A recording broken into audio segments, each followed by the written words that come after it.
Imom Azam aytgan ekanlar, pulni men yomon ko'raman degan odam yo jinni yo yolg'onchi degan ekanlar. Bu dunyoda pulingiz bo'lmasa 100 ta do'stingizdan bittasi yoningizda turadi, 99 tasi yuz o'giradi. Gapingiz ham birovga yoqmaydi.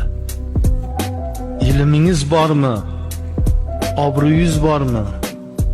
Pulingiz yo'q, e'tiboringiz yo'q bo'ladi. Odam zotni juda yuzini shuvut qilib qo'yadi. Pulsizlik, molsizlik.